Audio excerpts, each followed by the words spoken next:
You're listening to Building the Broncos with Nick Kendell and Carl Dumler, Broncos Country's leading draft and scouting analysts.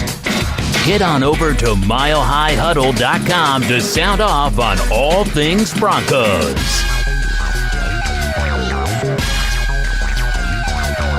All right, welcome into Building the Broncos. I am your host, Carl Dumler, and of course, Mr. Nick Kendell with the trying to tame the mane. Something's going on there. I don't know. That hat is completely filled with hair, people. It really is. I needed the dad trucker hat on this style. So, yeah, just got back from a couple days camping and good time fishing, socially distant fishing with a buddy of mine. And back, the hair is wild. I actually had the mustache things kind of growing in there. The wife hates it, so the only time I can get away with it is when I'm going to be gone for a little bit. So back here now, storming all day and ready to talk some Denver Broncos football. Yeah, if you hear a door slamming, it's because the wind is blowing like 80 miles an hour here. And the doors to the church keep blowing open. So I keep thinking somebody's coming in, and nope, it's just the wind taking the door. I think you need to listen to the message there, Carl. Somebody's trying to open your doors. I guess. I've been getting a lot of messages lately, lightning striking at my house. Almost took down my with poop. Yes. Now doors are flying open. Our pets are falling off, all those kind of things. Yes. Yeah. Hopefully that last one doesn't date me too much. I'm hoping a lot of people have seen Dumb and Dumber, but yeah. If you haven't, it's the off season. That is the starting homework assignment for you guys. Yes. If you want to understand my humor, that is the movie you watch.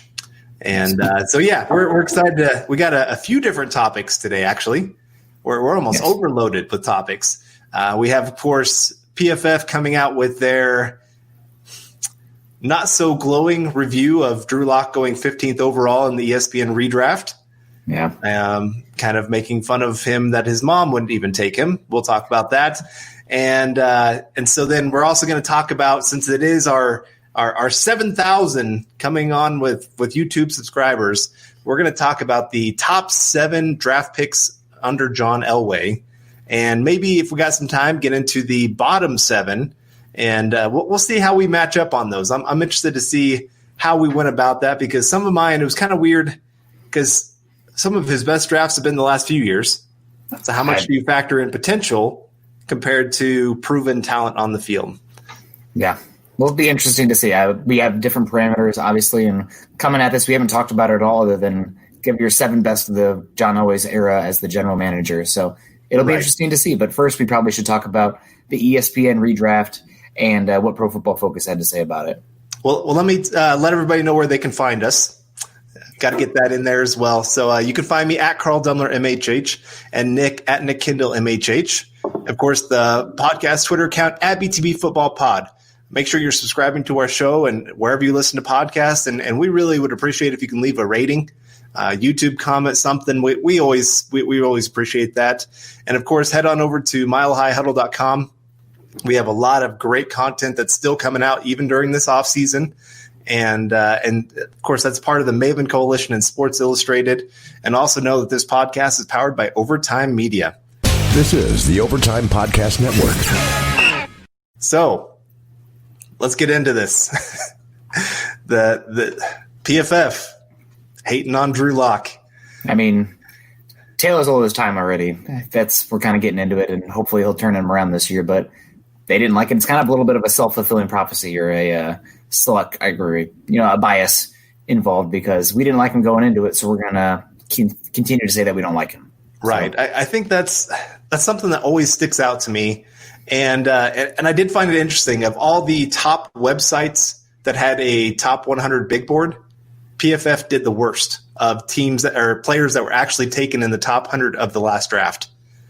And so, I mean, it is how they evaluate players compared to how the NFL evaluates players. You're starting to see a bigger discrepancy show up. Yeah. And I don't know if that's because they're getting bigger and they're getting a lot more voices in there and they are not quite as united. I don't know what's going on there, but you can see that there is a lot more subjective information going into some of at least their grade side of things. Yeah. So, I mean, it's just wait and see, right? Like Drew Locke, if you we've said it before on here. We're going to keep it real with you. We're not going to be the hot take guys in it by any means. 5 games, he had 1 game that was really good, a few mediocre games, a game that wasn't that great. So, I mean, we'll wait and see. And we already have some comments coming in here. Yep. We got to get we got ourselves a cowboy here. Duke Boynton coming in. Appreciate it there. For Nick's hashtag may or may not be an adult beverage in this big old orange cup Perna. Yeah, it's definitely a potentially an adult beverage. So, and I also saw we had a Nick's Beer Fund coming in here as well from Terry, north of the border there up in Canada. Good to see you guys, and good to see Robert Caslow here. James is here. I see somebody in Iowa alert coming down here. We'll get to your questions, but obviously I think everybody coming in here today. But PFF giving a hard time about the Denver Broncos, specifically Jeff Legwold, who's the reporter for ESPN covering the Broncos. And so the parameters, I think it's important to set it up, it was a complete redraft of the entire NFL league. Everybody was available to draft. It did snake, so picking, like let's say it was the Bengals picked first. They also had the 64th pick then, so it did snake. And you had 4 rounds. You had to take 1 quarterback, 1 offensive player, 1 defensive player, and a flex, so a non-quarterback flex. So the Broncos ended up walking out with Drew Locke at 15, Travis Kelce at 50, Isaiah Simmons listed as a linebacker here in the 3rd round at 79, and then Cortland Sutton at 114 in the 4th round. So pretty good overall get there, I would say. You know, obviously Travis Kelce, not the biggest fan of him, being a Denver fan. He has a little bit of the theatrics get a little annoying there. Right. Drew Locke going 15, and I think that is the one that's caused the most hullabaloo, I guess we'll call it that. Pro Football Focus's issue, obviously, Drew Locke, young quarterback, still coming in his 2nd year, but Matt Ryan went after him, Teddy Bridgewater went after him, Jimmy Garoppolo went after him, Baker Mayfield, Sam Darnold, Matt Stafford, and Kyler Murray. So I guess what did PFF have to say exactly about it? Well, I mean, they pretty much just – Carl. What? I'm here. Okay. You froze. You hear me? Oh, okay. Yeah. Sorry about that. They just pretty much said – again, there's a lot of other quarterbacks. They would have taken pretty much every quarterback that was taken in the 1st round of this last draft ahead of him. They would have taken a lot of other guys ahead of him. And, of course, they had their famous saying of even his own mom wouldn't have taken him at 15, all those kind of things. And so it is and you and I talked about this right before the show, and we talked about it in our Facebook chat with some of the other guys on our website. We even had some disagreements on how we would rank all the young guys. And right now it is. There's just a lot of unproven young talent in the NFL. There's this huge changing of the guard, Peyton Manning retiring, Ben Roethlisberger's probably not too far behind, Tom Brady not too far behind, Drew Brees. And so you have this rush of young guys coming in and a switch in how the NFL is kind of conducting themselves on offense too. And so you're needing a different type of quarterback compared to those true pocket passers to make it work. Mahomes, he was picked number 1. Yeah, so I guess number 1 was Mahomes, number 2 Russell Wilson, number 3 Lamar Jackson, number 4 Deshaun Watson. 4 quarterbacks there, makes sense. Then Aaron Donald at 5, Ronnie Stanley at 6, Joey Bosa at 7, Drew Brees at 8, Dak Prescott at 9, Nick Bosa at 10, Carson Wentz at 11, Aaron Rodgers at 12, Joe Burrow at 13, Tom Brady at 14, and Drew Locke at 15. So that's how the first 15 stacked up for the Denver when Jeff Legwold and the Denver Broncos were on the clock. Right. And so, again, you have a lot of these young guys who are very much bunched together. They've all had moments of greatness that they've shown. I mean, Baker Mayfield, his rookie season looked like he's going to be that next great star. And yes, I don't know how they got that name over us, but that's all right. We like our name. We've always been about building the Broncos. We've even said that before we had the name to the show, that's what we were about, is learning how to build a team. And so I'm okay with that. They can have that title. But yes. And then, of course, Sam Darnold, I was a huge fan of his coming out. Personally, I would take him ahead of Drew Locke. I just think he has a little bit higher upside. I think Drew Locke could end up having the better career, but that's more because of situation that he's in. Yeah, Sam Darnold is like in one of the worst situations. Bad coach, not a whole lot of weapons. The player they did take is a wide receiver that's going to take 2 to 3 years to develop, all those kind of things. So, yeah, it just there was a lot of factors that went into this, and I can understand why Jeff Legwold thought, hey, I think Drew Locke has the potential for for a very bright future. And really, when you're picking at 15th and you're taking the 11th quarterback, at that point, you're going to have to take some risk. I know some people have said Matthew Stafford, Matt Ryan, those kind of guys, but we know what they are. Yeah. I mean, a 5-year window is a big one. I could hear, I think it was James made a good point here. Some kind of silly ones like Big Ben going when he did, but Drew Brees and Tom Brady that late, you might only have one season left. I just couldn't get behind that.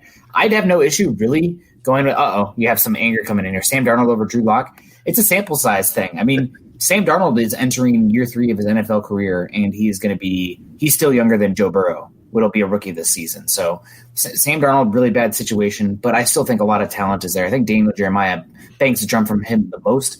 The one player here, I really am excited about Drew Locke. I can't emphasize that enough, but going Drew Locke before Kyler Murray, I'm out. Yeah. He's the one on there where it's like Kyler Murray, I would have been fine going with Kyler Murray at 6. I think he would have been the 5th quarterback off the board for me just because of how much talent he does have, the youth, the explosiveness as a runner and a thrower. So I'm a big Kyler Murray fan, especially in the air raid offense. So he's the only one I think I would go staunchly with over Drew Locke. But going Drew Locke at 15, considering what he showed last year, I don't think it's as much of a stretch as the Pro Football Focus guys are saying. He definitely should have been round 1, considering he's a young quarterback that's already shown the flashes that there is franchise quarterback potential. Right. Well, and I do think I know talking to Eric earlier today, he said no one would have taken Drew Locke in the first round other than Jeff Lakewold. I do disagree with that a little bit. I think there was somebody in the later 20s, 30 range that probably would have taken a chance on him. But yeah, Lakewold knows him. And I've always thought actually Lakewold is one of the more conservative Denver media people. When I read his articles where they do the lineup of ESPN writers for each of the teams, he usually picks the Broncos to lose. Yeah. I mean, I would say usually 10 to 11 of the games he will pick the Broncos to lose. And so, like I said, he's just usually been a little bit more conservative. So it did surprise me a little bit that he would have that kind of confidence in Drew Locke. And so you have to remember, he is the guy that's hearing a lot of the inside information of what is Locke doing, how much does the team really believe in this guy. And I think they've shown a lot of signs this offseason how much they believe in him to be the future of this team. And I think he's doing a great job this offseason, leading practices, getting the young guys there finally to practice with him. He's just he's taken that leadership role and running with it. Yeah. I mean, so far he's been saying all the right things. You love to hear the interviews, the poise he has. No moment has seemed too big for him. Now it's just, can he be that guy on the field? Because I've said it before, I've said it again. The rapping Jeezy on the sideline. It's fun when you're beating Oakland by 2 points and you're about to kick off, or two scores and you're about to kick off the second half. But when you're getting your tail kicked in, and if he's still out there doing that kind of stuff, that can rub people the wrong way quickly. And not just, fans and the coaches, but also guys in the locker room. So it's worth watching. I mean, I guess there's just a little bit of Baker Mayfield apprehension there. I don't think I don't want to use the word entitled, but, that kind of – he doesn't rub me quite as much as Baker Mayfield did in the draft process. But I do think that there's somewhere on the scale there where if the Broncos do flame out this season, I could be a little bit worried about that. Yeah, you're right. I mean, if they start losing, you learn a lot about a person when they lose. I really liked Jarrell Casey when he was talking about losing there and with the Titans, and saying he had to be a leader during that time to step up and continue to work hard and do all those kind of things. You need a guy like that when they are winning, you're still behind them. I know that was something that they always talked about with Aqib Talib. He was great in the locker room until they started losing. And then he became a very negative voice in the locker room that caused a lot of rifts with the coaching staff. I thought this is go ahead. My hands are up. Duke coming in with another super chat. Really appreciate that, Duke. And this is a great question, kind of saying, okay, what does he have to do to show this year even more that he is the guy for the next 5 years, like we're talking about with this thing here? In y'all's opinion, what mechanical refinements does Drew Locke need to work on? Well, for me, I think the biggest thing is not inviting chaos. When things are clean, don't throw off your back foot. You lose accuracy, you lose velocity. And sometimes, too many times in college, it did start to get cleaned up last year, but there were times, even still last year, where he would be drifting, whether it be back or to the side, and invite pressure when there is a pocket there. So just, keeping the base, if you can keep that base stable, and because he does have that ability to make off-platform throws when he has to, if you can keep the base stable when there's not pressure, good pocket, that's when a majority of your quarterbacking is going to take place. And that's when you can have more accuracy. I mean, there's a couple balls where his footwork was muddy and the ball sailed on him. So just don't make it hard on yourself. Trust your mechanics. And then when things break down, that's when you can let that extra stuff kind of go. And you have to have that in today's league, but it's the other stuff that it's not always consistent with Locke. Right. No, you're right. There were plenty of plays where, like I said, he either drifted. He really liked to drift to his left. Yeah. And that put a lot more pressure on Garrett Bowles. I don't want to talk too much about him today. I know that's been hampered too much on some of these shows, but I saw you, Jody, talking about Bowles in the comments. Jody, if Bowles hurt you, I will come to Colorado and give you a hug. He hurt me too sometimes, but and gotta love this. And see, Nick's got his little beard coming in too. Hashtag Carl's beard fun. Thank you, Terry. It's coming in nice right now. Yeah, I got to trim up around the lips because the wife doesn't like kissing hair. I don't know why. This is the Overtime Podcast Network. No comment. Let's moving right along. The biggest thing for me with Drew Locke, it's the mechanical stuff is concerning, but I think last year, I've said it on here before, they really had the training wheels on the offense. They did not ask him to do a lot, and when they did, sometimes it was great, and sometimes it kind of looked clunky. Looked a little erratic, not shocking, but just kind of getting through the processing quicker, making good decisions. And that was something also in college. I think there's a little bit of a connection there where quarterbacks with less arm talent, let's say a Gardner Minshew, they throw with much more anticipation because they have to. Drew Locke's got a hose. He can see it and throw it. And in the NFL, it's just, you're going to get tricked sometimes. So just a little bit more anticipation, a little bit better as far as making reads quickly and correctly. So, But I mean, he's improved every single year. So it's great. And I did want to talk about this, but Locke was least sacked, wasn't he? And talked about maybe the drift helped. I would say it wasn't. He took a lot more hits than he should have, than he needed to. I think that was the main thing this year, especially. He's just going to have to really trust that his interior pocket is going to hold up. The Broncos did a great job this offseason going and getting Cushenberry, getting Glasgow there to help in the middle. Reisner should improve his second year. You got to trust those interior guys to hold up to make life a lot easier for your tackles. You start drifting, you're making life hard on everybody because, one, they are expecting a quarterback that's going to step up. They have their backs turned to the quarterback. They don't know where he's going. This is why they always talk about with a quarterback that can move in the pocket and do a lot of things. Like it's great at times, but it's also infuriating as an offensive lineman because there's a lot of times you could actually be doing your job right and the quarterback just drifts right into you. And so that's the only thing is that he just sometimes does it a little too much. He's just got to get a little more control under it. And because it does then cause him to throw off his back foot when he starts getting that pressure, and it causes him to throw a little bit early. There was a few throws, like you said, that he made off that back foot. I think the Kansas City game, there's about 2 or 3 throws where he was on his back foot, and there's a couple of them that he really didn't have to be. And a couple of them got picked off, and it was bad. It's not what you want to see from your franchise guy. It was a learning experience for him, and he talked about that. He knows he can't do that. Yeah, but once the bullets are flying, sometimes instinct can take over. So that'll be really telling this year if he can kind of improve that. And you did see him improve it. Like in college, clean pockets, and he's throwing off his back foot so much he might as well be yelling Kobe. Just like fading away when there's no reason to, and his accuracy would struggle because of that. So he did definitely improve. Yeah, compared to what he did in college. So that's a great sign. Yeah, even preseason. Yeah, so that's a great sign of a guy that worked hard when he had the opportunity to work on those things. Knows what are his weaknesses. I think that's some of the differences of a guy like Baker Mayfield you were talking about earlier. Yeah, sometimes he gets a little bit too big of a head and believing he can do anything and everything he wants. And so, all right, Zyka Bowden coming in here with the super chat. All love guys, but Drew Locke greater than Sam Darnold. I think this is a big thing where environment is so important. Yeah. If you put Sam Darnold in this Broncos offense, I think this Broncos team are going to the playoffs. I think if you put Drew Locke on that Jets team, they're in a world of trouble. So the environment matters a lot for a young quarterback. Granted, at some point, especially after they get paid, you want them to be able to raise all ships. But early on, that environment is key. It really is. I mean, you think about Patrick Mahomes. He fell right into the perfect situation. He had some great weapons from day one, a great coach that knew how to play to his strengths. And so to me, like if he goes to the Bears, let's say they take him instead of who they took. And which was freaking Mitch Trubisky. Right, Mitch Trubisky. And I don't think he's as successful.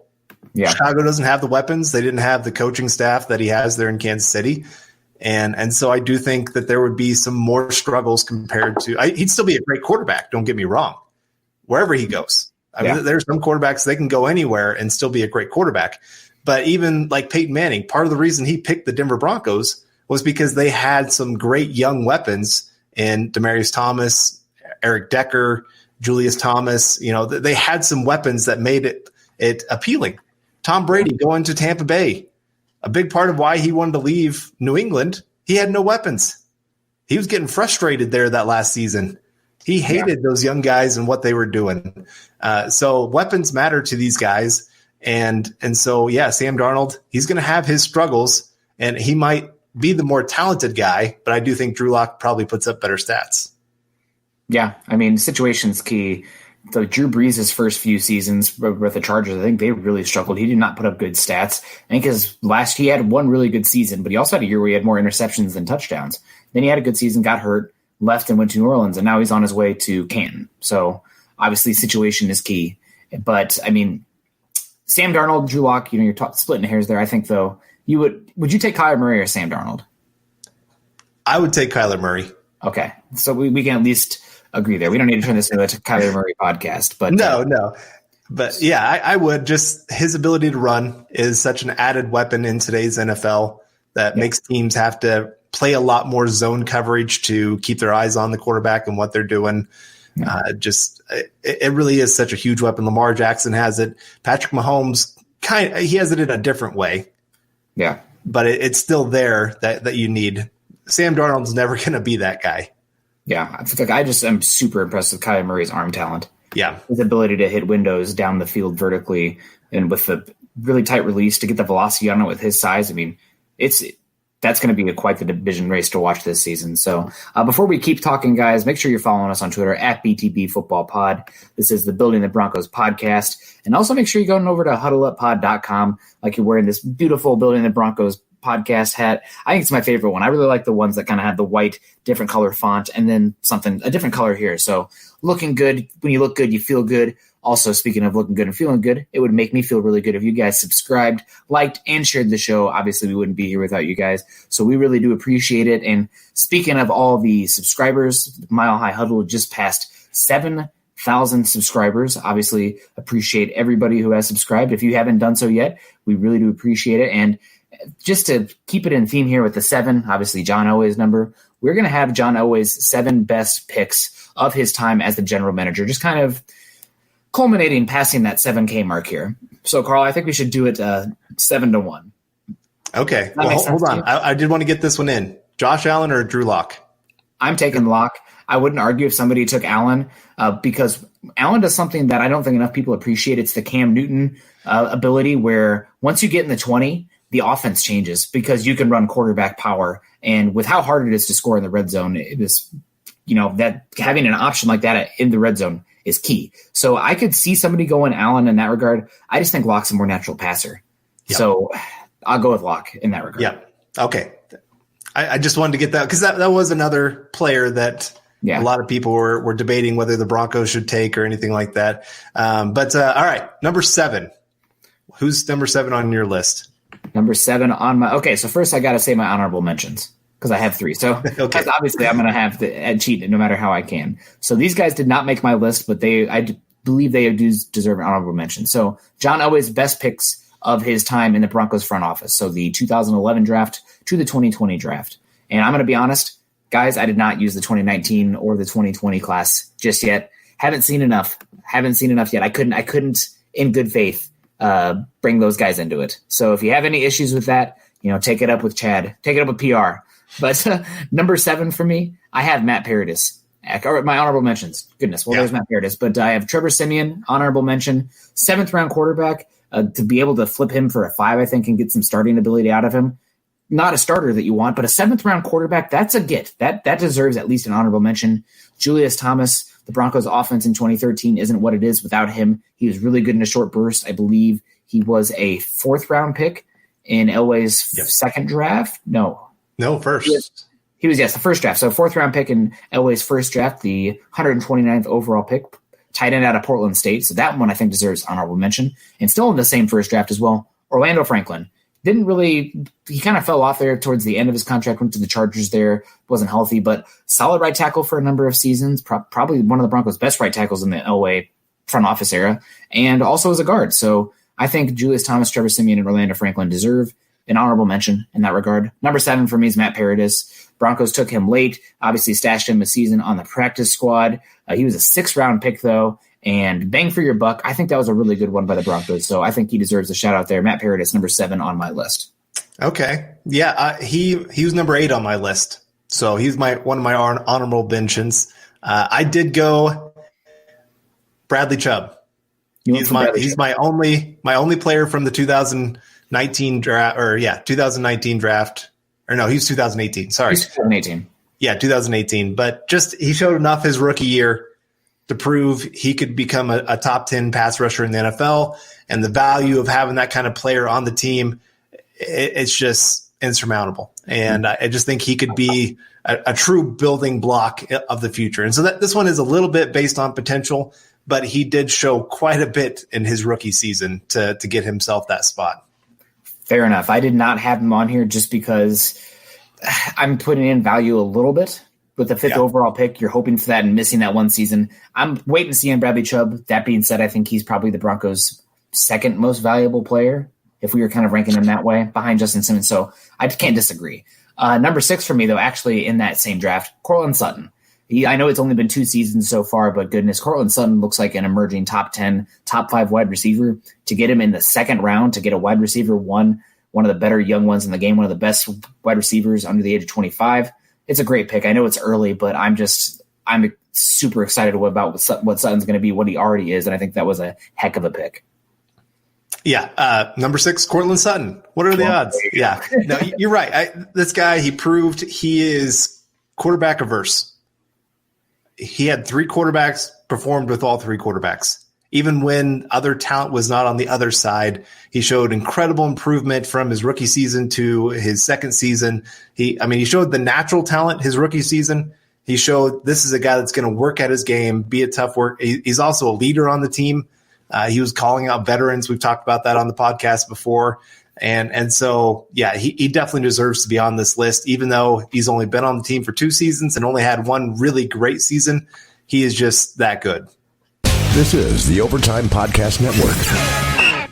Yeah, and I think if Bradley Chubb had a full season last year, he would have made this list. It's just with the 2 ACLs, I felt a little disgusting. There's some other guys I wanted to highlight as well that deserved a shout out. Number 5 for me, Danny Trevathan, linebacker out of the University of Kentucky, 6th round pick, drafted 118th overall. Obviously was a big part of that Super Bowl defense, got paid by the Bears, is still in the league. For a 6th round pick, I mean, that's a heck of a get. Linebackers, I know they're not as valuable as other positions, and I do actually knock him a bit for that, but still, that was a great pick. So I got Danny Trevathan as Elway's 5th best pick while his time in the front office. And we are including 2011 James. Yes. So you know how much I love Danny. Yeah. And so he's higher on my list than you have him.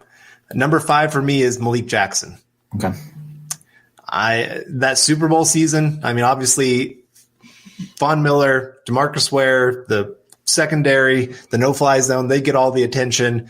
But what Derek Wolfe and Malik Jackson were doing on the interior is what allowed that defense to do what they did. I mean, It just gave the freedom to the outside rushers to do what they wanted to do on every single play. And Malik Jackson, just the last great interior pass rusher the Broncos had. Derek Wolfe, he's above average at it, but he's not great at it. Malik Jackson's better. I put him down here because obviously only 4 years with the team, didn't get that second contract with him. So I get him bumped down just a little bit because of that. Well, my number 4 is Malik Jackson, just because not only did he go out there, have one of the reasons the Broncos won the Super Bowl. I mean, people talk about Tom Brady having nightmares about Von Miller, but Malik Jackson absolutely assaulted Tom Brady in that AFC Championship game. I mean, it was incredible. Granted, whoever that Patriots center / left guard, I think it was the center, never played another game. I think it was Brian Stork. Like, that was his last game. Yeah. So, and then Dante Scarnecchia came right back after that. But Malik Jackson, I believe he did net the Broncos the 3rd round compensatory pick as well. Yeah. It might have been Brock Osweiler. I know there's a little bit of fuzziness there with the Russell Okung stuff. Oh, yeah, that's right. But number 4 for Malik Jackson, interior pass rusher, one of the better ones the Broncos have had in the last decade. Got paid not only big at Jacksonville, but then got paid big by the Eagles as well. So that was a heck of a get, and a 5th round pick. I think that needs to be – we're talking a little bit of value here too. If you can get a Malik Jackson in the 5th round, you're doing well. Right. So number 4 for me, Danny Trevathan. Okay. I mean, you've already talked about him. I've told you before, I think he was the heart of that defense. He was the try hard, do everything you could possibly need. They left him on an island for a lot of different coverages, and a couple of them, they got a little lucky there in that Patriots game where they ran those wheel routes with the running backs, and enough pressure got there where the guy got overthrown. But no, Danny Trevathan, just great player, gave his all in every situation, and another guy that went off and got himself paid. But I loved watching him. I go back to the Cowboys Broncos game in 2013, that 52-49 game, and Trevathan was the one that secured victory with that big interception. Like, that was not a great defense because of injuries, but he was the guy when they absolutely needed to play, he came up with it. Yeah. I was in the backyard when that happened. My dad called out to me saying, Trevathan just intercepted. I couldn't watch it anymore. That game was too much emotion going on for me. So Flex coming in here. Awesome. Finally caught you guys live. Appreciate it very much. And then Douglas Gray coming in. My favorite podcast. Keep up the great work, guys. If you guys like us the best, make sure you go into the other podcast and let them know. No, just kidding. We really do appreciate it. You guys joining us live, and everybody coming in here and talking. Obviously thought Chubb would be higher. I mean, early picks, there's a little bit of a bias towards players that have been in the league longer that could obviously contribute more value. Right. So that's just inherent nature to this. It would not surprise me to see Bradley Chubb number 2 on this list by the end of his career. Heck, 3 years from now. Yeah, it's possible. Right. So speaking of a guy who's really cemented himself, number 3 for me, I couldn't go higher just because of the overall career impact to date. But number 3 is Justin Simmons. He's been really good. His rookie season, a little bit up and down, but years 2 and 3, really good. Year 4, I mean, he's literally arguably one of the best safeties in football. You could make that argument. He's the best safety in football. He's a great scheme fit and a great person. So the Broncos, who knows, with everything going on in the world, the I guess medically speaking, I don't know if we're allowed to say those words because of YouTube, but with the health crisis going on currently, that is we're not sure if Simmons is going to get that big contract or how it's going to be structured, et cetera, but he deserves to be paid. He's easily in the top 3. He was my favorite pick of that class. And man, he has turned out better than I could have even expected. So really big fan of Justin Simmons coming in number 3 here. I'm pretty sure we're going to have the same top 3 then. Okay. Yep. I'm pretty sure. It'd surprise me if we didn't. Justin Simmons, number 3 for me as well. Like I said, he's proved himself to be just an absolute leader on the team, leader in the community. Yeah. Great player on the field, can do everything you could ever ask him to do. Perfect fit in this system. Get this man paid. Yeah. So then number 2, Derek Wolfe. Never been the most dominant guy, but the fact that he did it here for this long, as good as he did, the Broncos trading down, getting extra capital, and still getting him. Never been I think probably 5 years from now we can talk about this, and Justin Simmons will be higher. Hopefully Drew Locke will be on here too. I didn't include Drew Locke. I didn't include Noah Fant, Dalton Reisner. So there's some guys in there we can talk about soon. But I think as it currently stands, Derek Wolfe at 2, been a culture guy for them, been so consistent, and Von Miller wouldn't be Von Miller without Derek Wolfe next to him for his career. So I saw a stat that said games played with Derek Wolfe he averages, I think it's right at like a sack a game. Games without, it drops to like half a sack a game. Significant. So that might speak not as much, not to be the negative Nancy, but that also probably speaks as much to the person replacing Derek Wolfe as it does Derek Wolfe, because the Broncos haven't had incredible depth at that 5 technique kind of position after Jackson left specifically. But right. No, you're right. And Derek Wolfe, he knows exactly what Von Miller wants him to do. You know, there's that communication between those two that's easy to see on any given play. That Derek Wolfe is the unsung hero on a lot of Von Miller sacks. If you go back and watch, where he takes on that tackle to allow Von Miller to come in on the inside. He definitely deserves to be number 2 on this list. He's been just perfect. Yeah, I wasn't mowing the lawn, but I was just back because I was way too nervous. That Dallas-Denver game, I was too emotionally invested at that point with how exciting and back and forth it was. I needed to back off until the Broncos got the ball again, because no matter what on defense, they're giving up touchdowns left and right. So I'm like, I don't want to watch this. It's going to be a touchdown. Danny Trevathan intercepts it, and the rest is history. Yeah. The only game that I have walked out when it was really close like that was the Broncos Patriots in the 2015 playoffs. The Malik Jackson game. Yep. So just their little comeback there at the end. Oh my gosh. The 2-point conversion. I walked out of the room. I'm like, tell me what happens. And when they said the ball's knocked up in the air, I'm like, oh my gosh, if Gronk catches this, I'm going to throw something at the TV. Yeah. But that one worked out well. So of course, then our number 1 guy, Mr. Von Miller. I mean, who else? Hall of Fame player. You couldn't ask for a better first pick in the John Elway era. Yeah. Broncos got lucky that they had that pick that early in 2011. Yeah. Because that draft was, I mean, it could go down as one of the best drafts ever. There was that draft, whatever that year that they had all like the quarterbacks in it, like John Elway and Jim Kelly and some other guys. Yeah. But 2011 is the other one. Yeah. So. Yeah, at least it wasn't was it the 2013 draft where the Chiefs had the number 1 overall? Eric Fisher. At least it wasn't that draft. Man. You know, sometimes you got to get a little lucky when you're bad.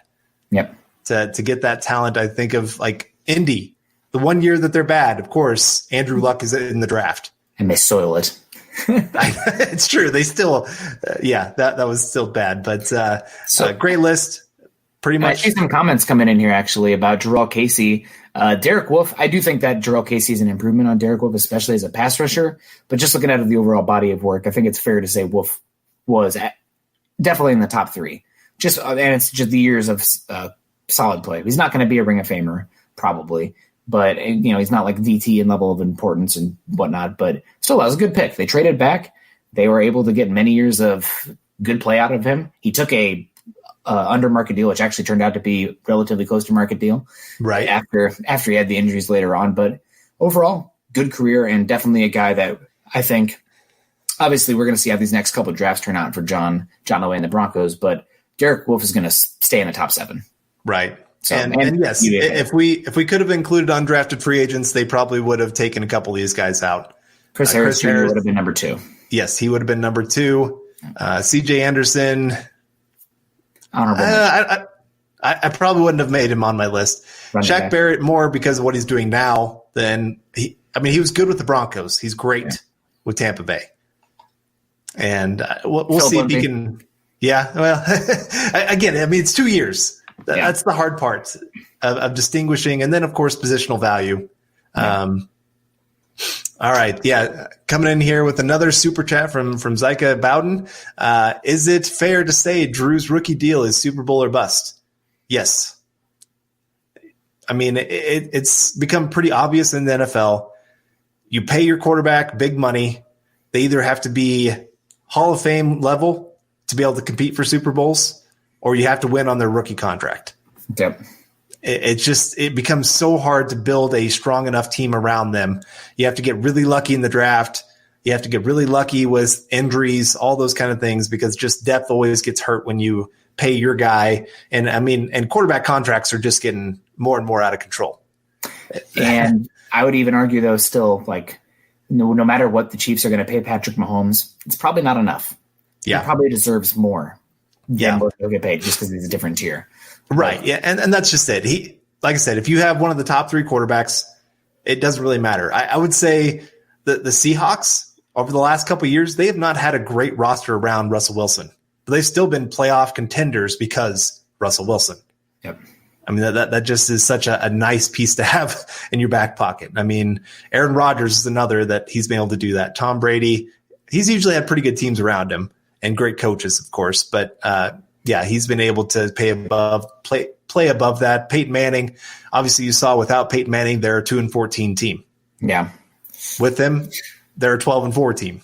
Yeah. It's definitely a good one. And Miller 707 champ coming in. What's up, Broncos fam? I hope everyone's doing well. Go Denver. Appreciate that, Miller. And hopefully you're doing well. Also, David Marker coming in. Have not been this excited for football since Peyton. Sky's the limit. It's entirely up to him. I think it means Locke. Always puts a great team on paper. I can't wait to see how it all plays out. Go Broncos. And I can definitely agree with that. I was excited. I guess I could argue I was excited about 2016 as well, especially after that Cowboys game when they held Ezekiel Elliott to like nothing after he was incredible his rookie season. 8 yards. Yep. Yeah. And I was excited then, but it fell apart very quickly because obviously Trevor Siemian wasn't exactly the guy. The offense was missing talent, a little bit of disconnect in the locker room going on. So I feel very good about it. It's not just, the player. It is the players, but it's not just the players on the field. It's also off the field. It really does feel like they've grabbed and got a bunch of good, young, exciting players who are as engaging with what they have to say and how they act and whatnot as how they're playing on the field, which is good for us. Right. Yeah. This is the team that definitely brings about the most excitement. I do worry a little bit just the youth on the team that maybe this isn't the year. 2021 is more the opportunity for the Broncos because Patrick Mahomes will have to be paid. So Chiefs will have to lose a little bit of talent at that time. Maybe the Broncos, all their young players start coming together, looking good. Maybe that's the season the Broncos could dethrone the Chiefs kind of thing. But we'll have to see. I don't know. It just, like I said, just matters how quickly they can come together, how quickly the new offensive staff can get them all up to speed and everybody ready to go. I think it's great that all of the offensive players right now are in Denver. Finally, KJ Hamler got there this last week. And so all of them are actually going to have about a month to work together. And I almost think they might get more time working together this offseason than they would have if they had a regular offseason, just because they've been forced to try to figure out their own thing. And they seem to be putting in the work. So that's nice to see. Yeah, and maybe some of the other possible distractions that come with, being in a big new city in the summertime will not be there as well. I'm a married man. I haven't been clubbing in a long time. But, talking about some young guys, some young single guys in a new city with some money, I would not fault them for going out there and having some fun, but maybe not in the current environment. So, Carl, did you come up with a list also of the biggest busts, the top 7 busts of the Elway era? I did not come up with a list, but I have in my head quite a few names here. But I wanted to get to Justin Fogel coming in here with the super chat. Thanks for all that you guys do. I never miss an episode. Also, Carl, I was curious if there was any way I could watch any of your sermons online. Yes. You can go to either my Facebook page, just look up Carl Dumler, or you can go to my church's Facebook page, Hoxie Christian Church, and we've recorded, at least especially the last few months, all the sermons. So, yeah, if you want to go see them, that's a great place to go. Well, awesome. And so the biggest busts, top 7 busts. Again, 7,000 subscribers on Mile High Huddle's YouTube page. Hoping to get it to 10,000 by the end of the off season. So, guys, make sure you like, share, subscribe, yada, yada. We really appreciate that. But the biggest busts of the John Elway general manager era, and I have my honorable mentions again because I cheat, and I have more to say than I ever should. But my 3 honorable mentions, all the same position, all day 2 running backs. Don't draft a running back in round 1. Don't even draft a running back in round 2, guys. It doesn't turn out very good normally. And for the Broncos here, Monte Ball, obviously honorable mention because he had an addiction issue with alcohol.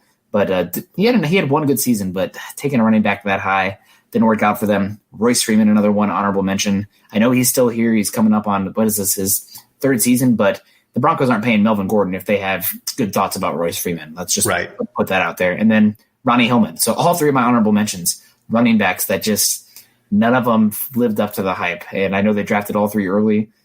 Ugh, man, don't draft running backs early, guys. It just does not tend to work out. Number 7 for me, Ty Sambrailo. Obviously, he had that horrible game. He pretty much made Vic Beasley's career with the Falcons in that single game with Paxton Lynch playing back there. What an ugly football game. But the Broncos were able to trade Ty Sambrailo, a former second-round pick, for a 5th, I believe, from the Falcons. So I guess you have a little bit of return on that, but Ty Sambrailo never was that great. So he's number 7 for me. Okay. Well, I'm going to go number 7, Jerry Judy.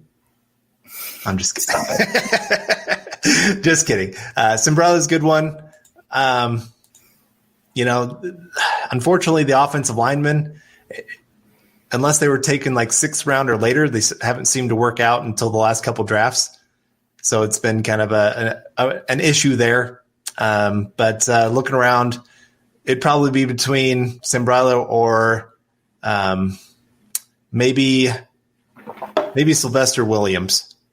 Okay. So Sylvester Williams did not make my list just because I'm grading him partially against how horrible that 2013 class was. Okay. So, yes, you want to get more out of your first-round pick. That 2013 class was not very good. And there was some talent later on, but that first round especially, not good. What a swing and a miss season. Number 6 for me, talking about swinging and a miss. Number 6 is Garrett Bowles. First-round pick, first offensive tackle taken. Obviously, the Ryan Ramczyk pick happening later on, that makes that hurt just that much more. Garrett Bowles, he has been quote-unquote serviceable and has played, majority of or almost entirety of his 3 years in the NFL. But first-round pick, going to grade him a little bit more harshly. He does deserve to be on this list, so I have him at 6. Okay. All right, well, James Campbell coming in here with the super chat. Appreciate that, James. Great work as always, Carl plus Nick. # Nick's Beer Fund. Oh. There you go, buddy. And Pabby coming in here, really appreciate that. And thank you guys for all of you. Go Broncos. Yes. Thank you. 27 for Steve Atwater. Perfect. Do you have a number 6? So this is probably where I would go.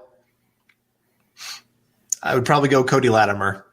Okay. Cody Latimer. Since you don't have a list, I'll just do mine. Okay. You can give me your reaction. So number 6, so 7 again, I had Ty Sambrailo. 6, I had Garrett Bowles. 5, I had Brendan Langley. You took a guy 3rd round. I know it was a compensatory pick, but we didn't even see him, hardly at all. And you took a guy who was a wide receiver that played cornerback at Lamar and wasn't comfortable going backwards in day 2 of the NFL draft. That's really bad. So 5, Brendan Langley, not a good pick there. Number 4, sticking on guys, day 2 picks that have not contributed.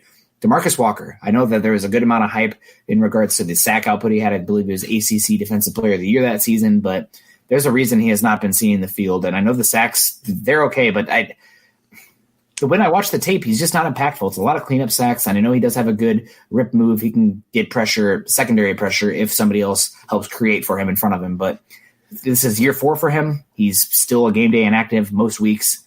DeMarcus Walker has not been a good pick. So 4 for me, DeMarcus Walker.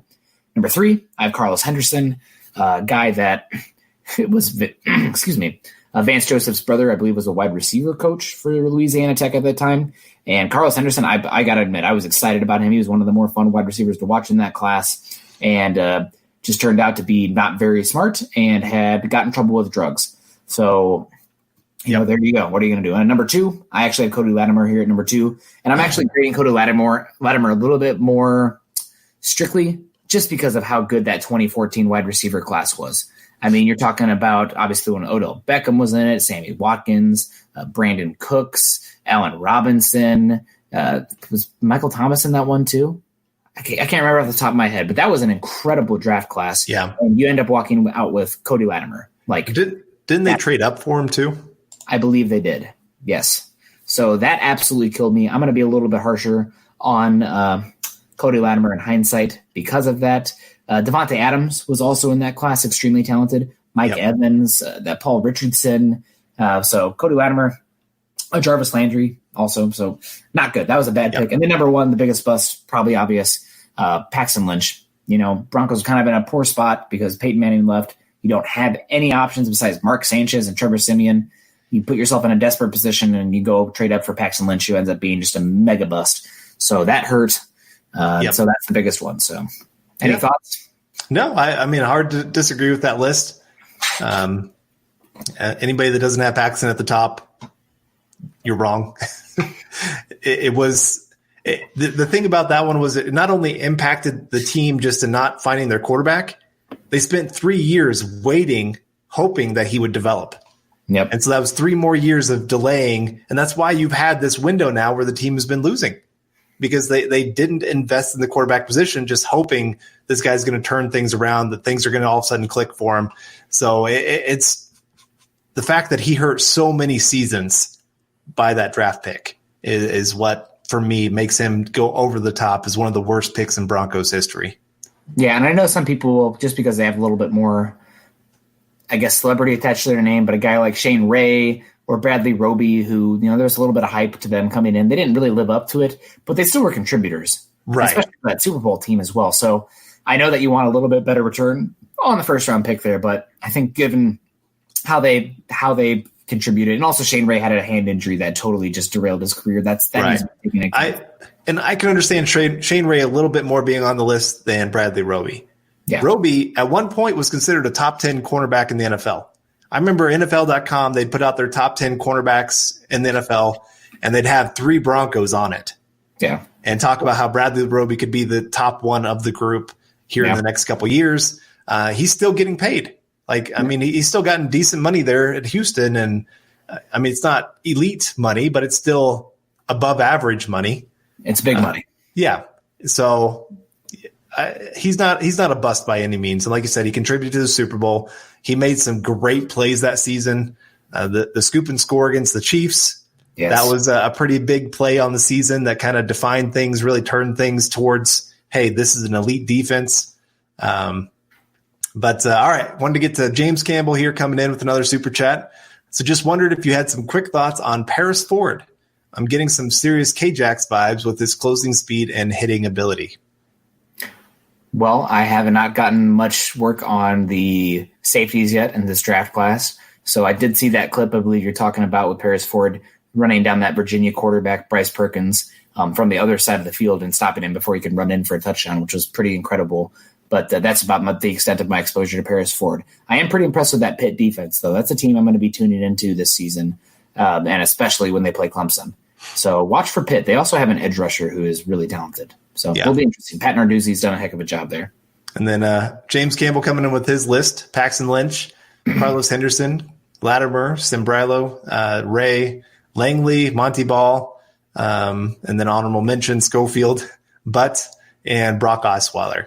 I'll take exception to Brock Osweiler. I know that there's a little bit of issues with, obviously, it was the Russell Wilson draft. God bless it. Can you imagine if they would take in Russell Wilson?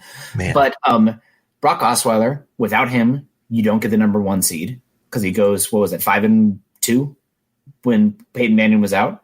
Yep. You don't get a 3rd-round comp pick back, which granted the Broncos didn't use it the best. But still, did that end up being the – did that end up being – no, I can't remember. That might have actually ended up being Brendan Langley, so who cares? But still, you get a return on the investment with Brock Osweiler leaving. So right, you use a 2nd-round pick, get him for 4 years. He helps you with your 7 games when Peyton Manning's out, and then you get 3rd-round return.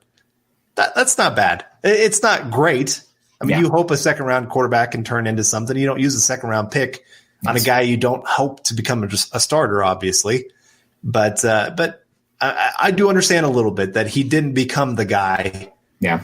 Especially when you, like I said, you had Russell Wilson later in that draft. You had a couple other guys. Nick Foles. Nick Foles went later on in that draft. Was that who else was in that one? Seems like there's one other late round quarterback that would have been nice to have.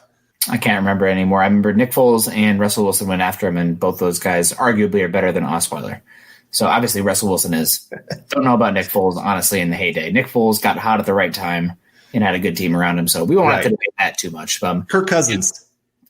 Oh, yes, you are correct. Yep. Okay, that's who I was thinking of. Yep. The 2012 draft. Yep, you're right. So going to get yelled at again. John Pinette voice. Pebby's making a run for MHH Queenhood. MHH loves Pappy, MHH family loves Pappy. Yes, we do. Good comment there. Appreciate it. And here we go. Sylvester Williams should be on that list. He was for Carl. Yeah. He was okay in the Super Bowl run, and it was that 2013 draft. There's a little bit of a curve there because everybody flunked. It's like that test where everybody did terrible. The teacher's like, well, I must have been teaching wrong. So I have to curve this test. Otherwise, everybody's getting a D at best. Yeah. So that's how I look back with Sylvester Williams. And I do just want to say we can't have two queens. Yes. Me number one. So, that's obviously, I guess, I don't have really much else to talk about today. Do you have anything else you want to discuss before we get on out of here? No, I think, we covered what we wanted to cover here, and I just appreciate everyone hanging out with us here today, and lots of great questions and thoughts on everything in the list, and just appreciate everyone contributing their list. Maybe if we get to 8,000, we'll have to do like the top 8 off-season moves, not just draft, but off-season moves that the Broncos have made under Elway, and then the top 8 are terrible moves that have been, very costly to the team. Everything they've done at right tackle. That's literally going to be the entire list. Right tackle. Yeah.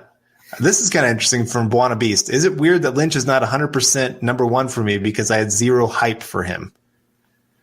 I think so, just because he's still a first-round pick at quarterback and you traded up to get him. So that's my biggest issue. I guess if you didn't have expectations for him, that can help you personally. But I don't know. He's such a bust. He's a massive, massive bust, and it's quarterback. It set the team back 3-4 years. Yeah. Whether you expected him to bust or not, it still was that detrimental to the team. Yeah. You think about that next draft, the quarterbacks that went. Yep. I don't even want to say their names because it just hurts so much that those could have been the guys. If they just would have said, you know what, let's go with our 7th round guy this year, see what happens. Next year, let's go get our guy. Could have been Chris Jones and Patrick Mahomes, but we'll never know. That's a different reality. Unfortunately, not the one that we're in, but and also, unfortunately, I think it's about it. Time for us to get on out of here. Guys, you can find Carl on Twitter at Carl Dumler MHH and myself at Nick Kendell MHH. Make sure you go to milehighhuddle.com, an affiliate of the Maven Coalition and Sports Illustrated. Guys, we've said it again. We'll say it multiple times. Make sure you go like, subscribe, and share the show if you do appreciate it. Make sure you go to huddleuppod.com. Check out this fine hat. That's a microphone there. I think Luke was very confused. He thought it was a football. So that's a microphone, folks, in case you've never seen one before. I know I got the aviator headset going on here. But do appreciate you guys, obviously, Building the Broncos podcast here, but many other shows. There's obviously the Mile High Insiders every Saturday coming now, the Huddle Up podcast, the Dove Valley Deep Divers. We're bringing you Broncos content 7 days a week. Go to iTunes, leave us a 5-star rating and a comment. Your support can help us continue to bring you these Denver Bronco deep dives. And you can follow the show and all other great audio content by subscribing to the Huddle Up podcast wherever you listen to these. You can follow us on Twitter at Mile High Huddle and at BTB Football Pod. Carl, anything you want to leave the listeners before we get on up out of here? Just kind of like you said, head over to huddleuppod.com for the Building the Broncos merch. You can get that awesome hat. I still haven't found mine yet. The daughter hid this one very good. She's getting better, which is not a good thing for me. Thankfully, it wasn't the wallet this time. But yes, but no. Pick up one of those hats. We got T-shirts. We've got a little bit of everything. So head on over. Yep, and get some personal news on my end. Getting the puppy Thursday, so that'll be fun. Did you get the name yet? I think so. You gonna save it? I think I'm gonna save it. Okay. But I think so. So appreciate you guys very much. We'll see you next week, same time, same place. Go Broncos. You've been listening to Building the Broncos. Join Broncos Country's deep divers at milehighhuddle.com to keep the conversation going.